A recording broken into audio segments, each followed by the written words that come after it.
Yo tenía preparado un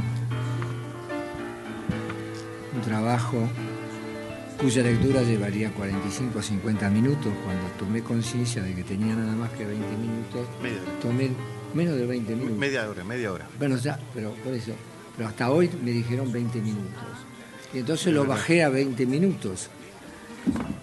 Y ahora me dicen media hora. Entonces lo que voy a hacer es, voy a leer la parte que se puede leer en 20 minutos. Y si es necesario expandir, expandimos. Bien. Hasta casi bien entrado el siglo XXI, se afirmó que las ciencias eran, primero, objetivas, en tanto eran valorlativamente neutras. Segundo, que eran ejemplos supremos de racionalidad, independientemente de todo contexto y avatar social. Y tercero, caracterizadas por un único método que garantizaba la aceptabilidad de sus hipótesis y teorías. Todas estas tesis mito han entrado en crisis.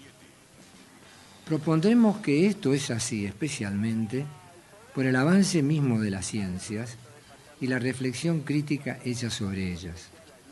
Como resultado se concluyó que dichas tesis presuponían una serie de dicotomías legitimadoras no precisamente progresistas. Las más importantes entre ellas son las siguientes. Primero, contexto de descubrimiento, contexto de justificación. Segundo, teorías por un lado e independientemente hechos por el otro. Tercero, ciencia versus pseudociencia. Cuarto, hecho, valor. Quinto, racional, social. Y finalmente, ciencia y especialmente ética. Argumentaremos por la necesidad de señalar las principales razones que explican el inevitable colapso de dichas dicotomías, lo cual conduce a la superación de las legitimaciones conservadoras del conocimiento científico, de modo especial de aquella versión de la economía política que condujo a la barbarie ética contemporánea codificada cuantitativamente en datos impresionantes. Por ejemplo, como ya es común repetir, el 50% de la riqueza mundial hoy está concentrada en el 1% de la población del globo. Y además se agrega la estremecedora afirmación de que nadie es responsable de la pobreza extrema y de las crecientes desigualdades. Primera parte, las dicotomías legitimadoras y son las razones para su rechazo. Por lo que acabo de decir acerca del tiempo, yo me voy a remitir exclusivamente a la que me parece más importante, a la dicotomía hecho-valor. Y a partir de la crítica de esta dicotomía hecho-valor, seguramente vamos a tener que hablar de la dicotomía ciencia-ética y en particular, que es lo que más me interesa del trabajo, a la dicotomía economía-ética, o a la famosa manera de hablar de todos los economistas, porque en esto no se diferencia, de que hoy la ética es una externalidad a la economía. Todo lo que tenga que ver con consecuencias éticas de la economía, qua economista no afecta al estatus científico de la economía, y de eso se tendrán que ocupar los eticistas, los políticos, etcétera, pero el programa económico por sí mismo no es responsable.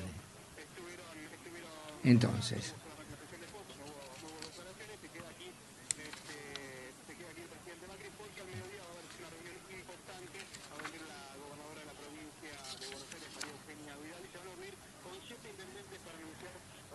desde el comienzo de las ciencias en tanto distintas de la filosofía natural, o sea, desde el siglo XVIII y especialmente en el empirismo británico, se asumió con carácter fundante la dicotomía entre hecho y valor, y consistentemente entre juicios de hecho y juicios de valor. la cual, desde Hume hasta hoy, ha sido el nudo gordiano a desatar para arribar a una nueva concepción de la objetividad científica. Hay quienes sostienen que lo anterior, la dicotomía, era para negarle a la ética toda posibilidad de ser una ciencia. Hume se cansa de repetirlo. O más aún, para que no pudiera tener injerencia alguna en la misma ciencia. De otra manera, si la ciencia, como se decía desde siglos, es objetiva, entonces los juicios éticos no pueden ser parte de ella, ni de sus supuestos, ni de sus consecuencias. Todo ello porque la ciencia está constituida exclusivamente por juicios de hecho y la ética por juicios de valor. Pero aquí se vuelve evidente la función, el lugar y la pertinencia de la dicotomía. Los juicios de hecho son objetivos y los juicios de valor son subjetivos. Si vamos ahora a hacer un poco de filosofía analítica y vamos al análisis de del significado de estos dos tipos de juicio, nos encontramos con un problema.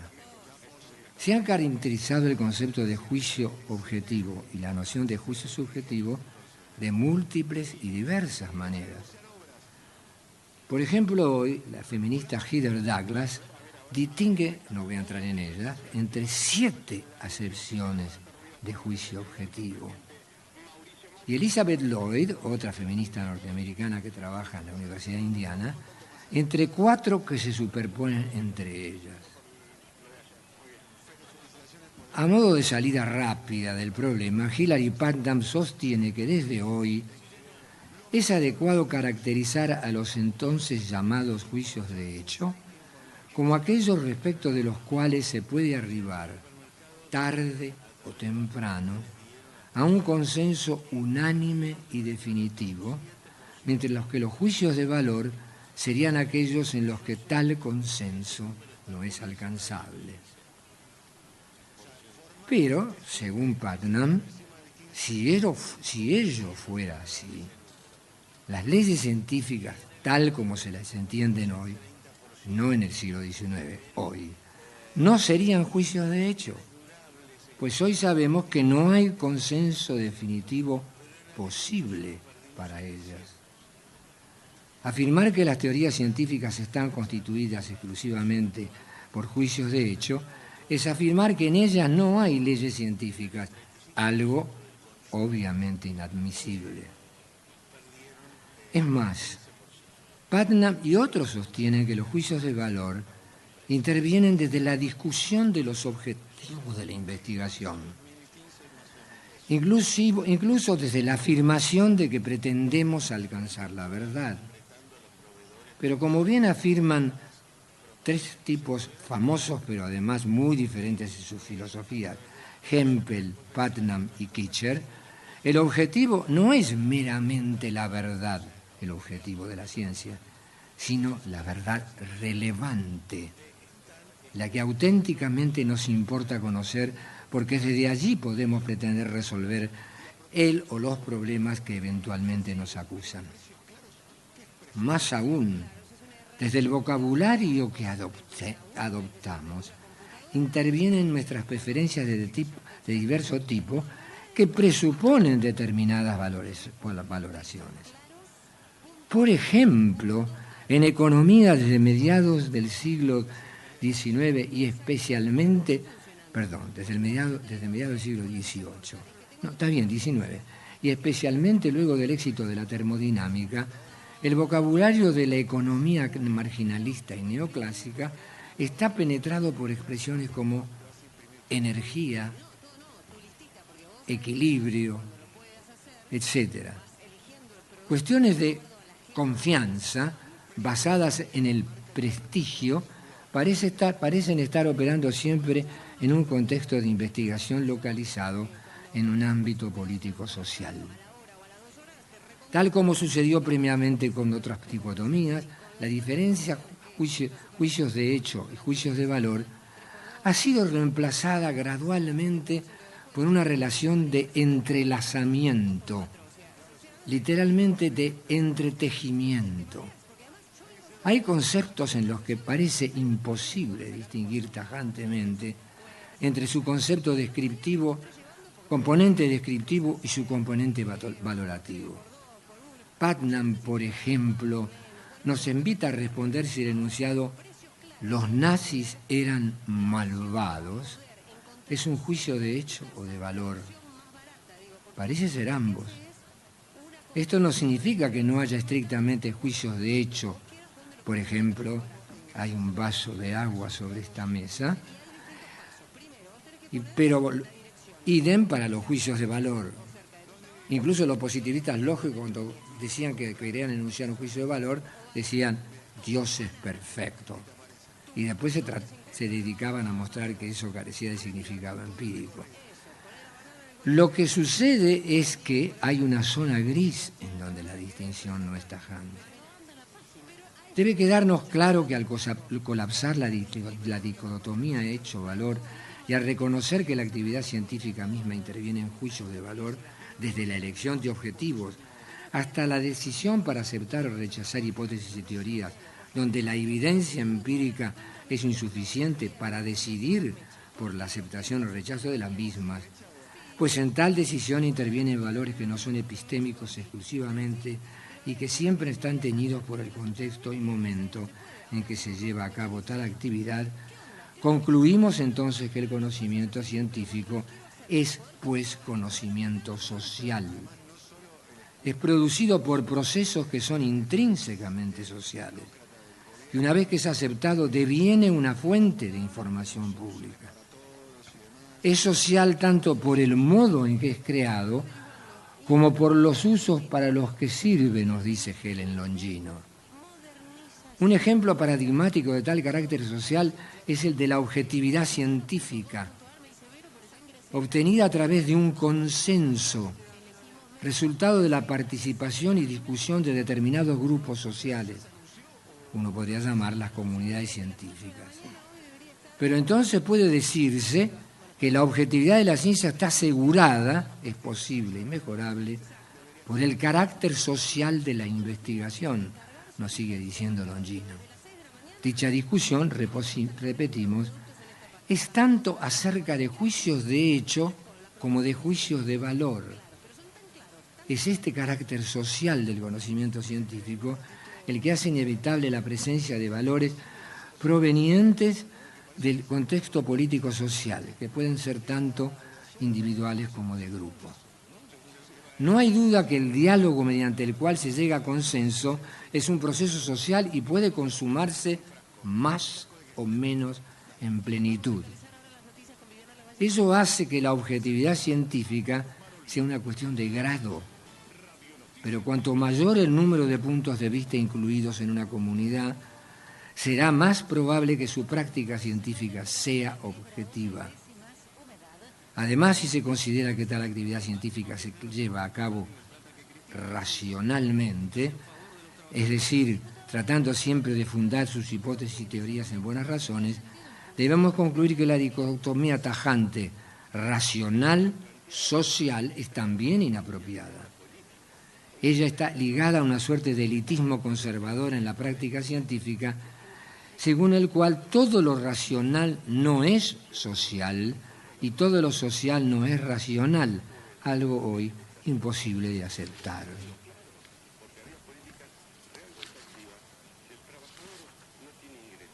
Vayamos entonces, ahora sí, cuando tenemos un poco aclarado que colapsa la distinción juicios de hecho, juicios de valor, podemos ir a la que a mí más me interesa, ética, economía. Titulo esto, ética, economía, la dicotomía sociopolíticamente más peligrosa. Acá no nos cuesta mucho esto, porque tenemos a alguien que ha meditado y ha escrito magníficos trabajos sobre el tema. Se trata del matemático y eticista, profesor de Harvard, Amartya, y premio Nobel, Amartya Sen. Amartya Sen es la mejor guía justificadora acerca del precio que se paga por mantener la dicotomía ética-economía. Ha ocurrido un importante distanciamiento, nos dice, entre economía y ética, que ha dado lugar a una de las mayores deficiencias de la economía contemporánea. Queda claro ya aquí que mantenerlas dicotómicamente separadas paga un precio a aclarar. La conducta real de los seres humanos está siempre afectada por consideraciones ético-valorativas. Por lo tanto, la economía puede ser más productiva si pone más atención en las consideraciones éticas que dan forma a la conducta real y a los juicios éticos acerca de ella. De ahí que, cito, la separación de las cuestiones éticas y económicas es extraordinaria, o sea, en el sentido de rara, de excepcional, porque se supone que la economía se ocupa de la gente real. Fin de la cita. Lo cual involucra la presencia de valores éticos. Tal separación, nos dice Sen, es contra la mejor tradición histórica al respecto. Sen distingue entre una tradición ética y una tradición ingenieril acerca de la economía. La tradición ética se remonta a Aristóteles, quien en su Ética Nicómaco sostiene que el estudio de la economía, aunque inmediatamente relacionado con la riqueza, a nivel más profundo debe estar relacionado con otros estudios, involucrando la realización de fines más básicos, porque la riqueza, lo cito a Aristóteles, no es el bien que buscamos, es meramente útil para alcanzar algo más. Fin de la cita. Ergo, la economía se relaciona en última instancia al estudio de la ética y la política, por lo que desde un punto de vista estrictamente aristotélico, las evaluaciones no pueden ser en meros términos de eficiencia, sino que deben tomar en cuenta una versión más amplia del bien. Por ende, ya desde Aristóteles, hay una corriente de pensamiento económico para la cual una economía que pone el énfasis en la eficiencia para alcanzar riqueza, pero que genera desigualdad y pobreza, no es considerada aceptable. De ello se sigue que las consideraciones sobre la pobreza y la desigualdad no son, pues, para los que piensan así, Aristóteles y Sen son ejemplo de ellas, meras exterioridades, sino constitutivas de la evaluación económica. Si nos remontamos, esto no lo debemos olvidar, para que nos demos cuenta que el neoliberalismo contemporáneo, además de liberalismo, es traición al liberalismo clásico. Si nos remontamos al iniciador del liberalismo económico, Adam Smith, quien ha sido una y otra vez interesadamente distorsionado, es de enfatizar la fuerte relación entre economía y su teoría de los sentimientos morales. Fiel a ella, Smith señala que el Homo economicus no puede ni debe ser meramente egoísta, sino que en aras del interés de la comunidad debe sacrificar su propio interés. No solo debe ser prudente, dice Smith, sino generoso, justo y responsable de lo que le acaezca al semejante y lo perjudique, incluso en sus posibilidades de disponer de una multiplicidad lo más amplia posible para realizar sus elecciones. Y sin duda, la pobreza limita tal multiplicidad. Por ello, él nunca afirmó ni implicó que estaba en contra del apoyo público a los pobres y señaló al desempleo y al salario básico como causa de hambrunas. Era, pues, según él, imprescindible una actitud constante de simpatía por el semejante. A Sen no se le escapa que, lo cito, es precisamente el estrechamiento en la economía moderna de la visión amplia de Smith del ser humano una de las mayores deficiencias de la teoría económica contemporánea. Fin de la cita. Dicha economía moderna es parte del otro enfoque de la economía, al que se llama ingenieril, que se ocupa primariamente de logística más que de fines éticos y de cuestiones de cómo debemos vivir o de cómo debemos promover al hombre bueno. Los fines son dados directamente o se los asume por tradición. y el objetivo es encontrar los medios apropiados para alcanzarlos.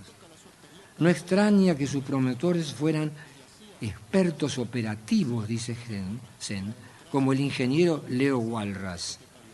La conducta humana es totalmente hipersimplificada. La lamentable reducción de la misma, un mero juego de fines dados y discusión de medios para alcanzarlos, deja explícitamente y a propósito deja fuera toda discusión cualquier tipo de motivos de dicha conducta, tanto en Milton Friedman como en Karl Popper. Por ejemplo, en Friedman, la llamada metodología de la economía positiva ha rechazado tajantemente el enfoque normativo, en el que intervienen valores y normas éticas, y ha ignorado una variedad de consideraciones éticas complejas que afectan a la conducta humana real. Para Friedman, la economía es única y necesariamente descriptiva.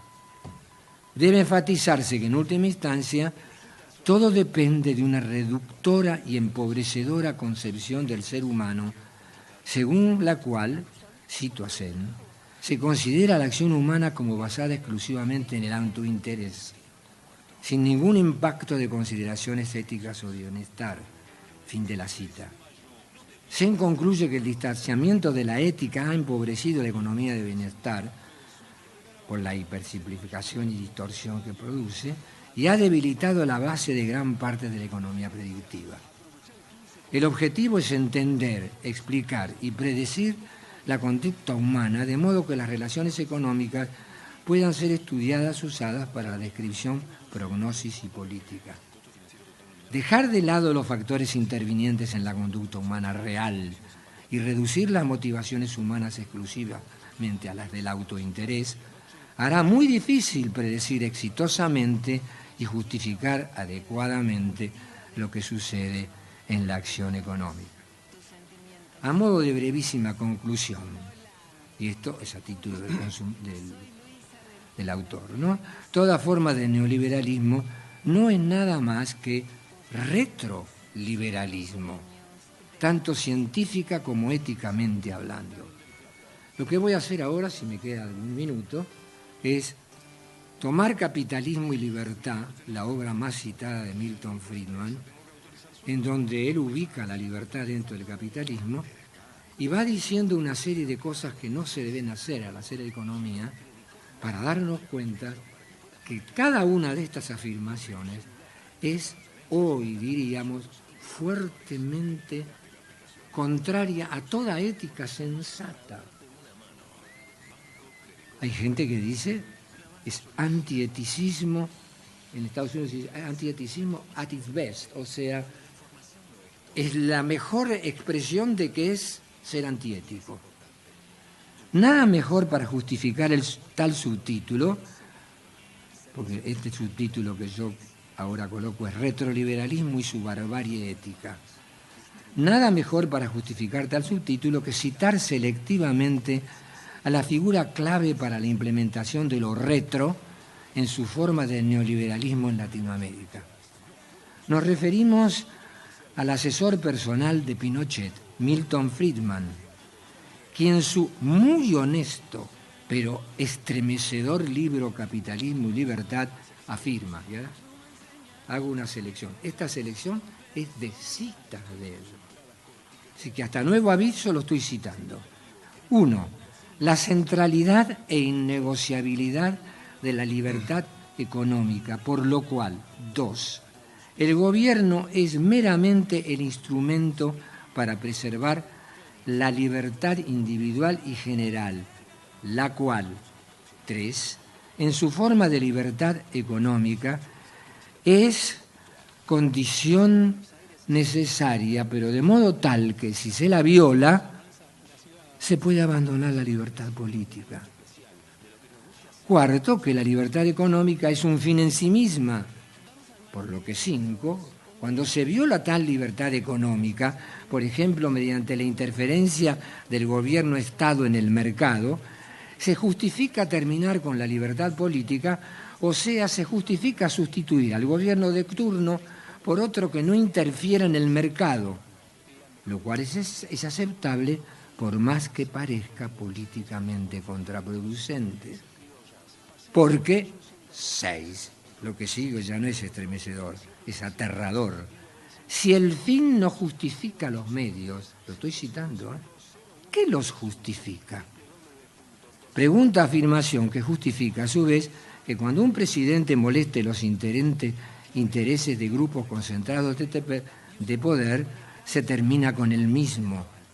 Por lo que se recomienda que para mantenerse en el poder, 7, el gobierno se abstenga de establecer salarios mínimos. Lo estoy leyendo a él, El gobierno se abstenga de establecer salarios mínimos, proveer vivienda pública, fijar impuestos a las importaciones y restricciones a las exportaciones, regular industrias, regular programas de seguridad social, establecer control de precios y rentas, entre otros. Por lo que 8, no debe el Estado entrometerse en la distribución de la riqueza, la cual dependerá exclusivamente de las eventuales reglas de propiedad adoptadas. 9. No es posible ser a la vez un liberal y un igualitarista. Esta es preciosa. Es preciosa, lo dice él, es preciosa. No me vengas a hablar de igualdad si vos sos liberal. Pero ellos lo dicen. Ustedes no sé si... Perdón, no puedo dejar de decirlo. Hay un ridículo diálogo en la campaña presidencial de hace unos meses, que pasaban por 6, 7 y 8, entre Macri y Massa, en donde Macri dice: hay que terminar con el curro de los derechos humanos. Y Massa le contesta: además, hay que terminar con ese hablar y rum continuo de las desigualdades. Massa es coherente. En términos de Milton Friedman, Massa es coherente. Si se declara liberal, todos ellos se declaran liberales, no lo son en el sentido de Adam Smith, por supuesto. Si se declaran neoliberales, no pueden ser igualitaristas en función de todo lo que viene diciendo Friedman. Friedman era un formidable profesor en la Universidad de Chicago y los libros de él son enormemente informativos y son una invitación al trabajo crítico. Esto es real neoliberalismo. Acá tengo este es el enemigo. El enemigo teórico y conceptual es aquel que dice esto para una política sensata en el modo en que yo la entiendo para nuestros países. Y 10, el capitalismo competitivo conduce a menos desigualdad que todo otro sistema alternativo. Hay mucho más que nos faltaría considerar en los 3 últimos de los 13 capítulos que en su conclusión estatuye que no debemos confiar en la gente de buenas intenciones y buena voluntad que nos quiere reformar. Esto es consistente con su amigo y mucho más talentoso economista, uno de los 2 o 3 grandes economistas del siglo pasado, me estoy refiriendo a Friedrich Hayek, que al final de su discurso al recibir el premio Nobel dice esto metafóricamente, dice: quiero terminar diciendo que tenemos que desconfiar de aquellos que nos prometen el cielo en la tierra, porque lo que va a suceder es que nos conducen al infierno. ¿De quién está hablando? ¿Quiénes son? Entonces la mayoría de los estudiantes, cuando digo eso, enseguida me dicen: sí, se está refiriendo a los marxistas. No, ni eso. El enemigo de Hayek, con el cual discutió toda su vida, hasta que, pobre, el otro se murió, fue John Maynard Keynes. Toda esta gente no le preocupa a Marx, para ellos Marx ni existe. Lo que les preocupa es la política económica liberal. No se puede negar que Keynes lo era, iba a pasar por su educación, que a la vez permite la intervención del Estado en la economía. Bueno.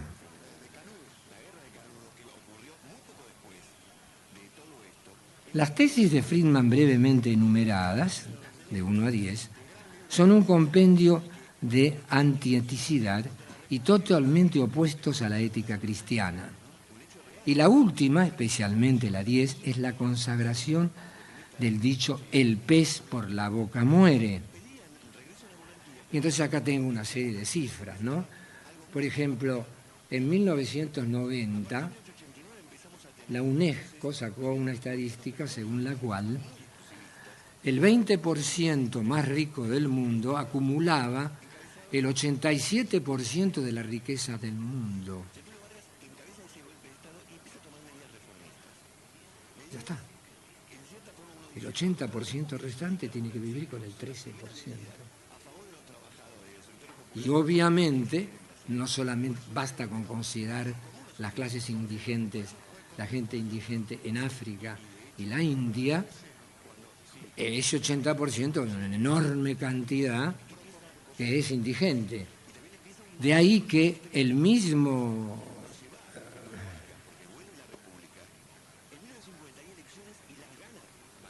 profesor de Stanford y autor del Fin de la historia del último hombre, ayúdenme, Fukuyama. El mismo Fukuyama dice en un artículo reciente que no tiene pérdida del 2012, que se titula El futuro de la historia. ¿Cómo no tenía fin la historia? Y dice, bueno, debido a la crisis de 2007, tenemos que reconocer que nos equivocamos. ¿Y por qué no se produjo lo que habíamos anticipado? Bueno, porque la política neoliberal que empleamos no tuvo en cuenta las consecuencias de esa política en la clase media. Tienes razón. Las cifras bueno, él mira las cifras para poder decir eso.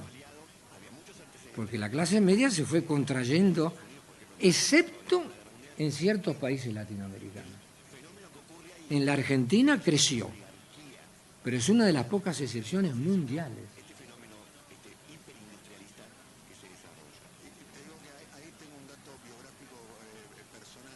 A esto hay que agregar que después del 2007, la cantidad de billonarios en los Estados Unidos se cuadruplicó. Esta es una cifra de la Biblioteca del Congreso de los Estados Unidos.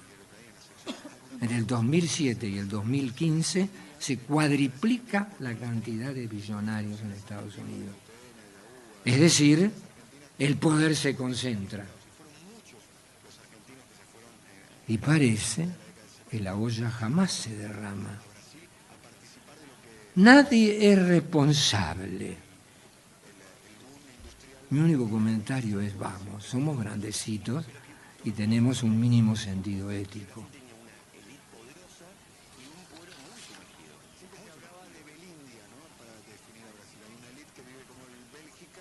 Me parece que es mejor terminar acá, porque si no, esto se va a alargar innecesariamente. Muchas gracias. Por el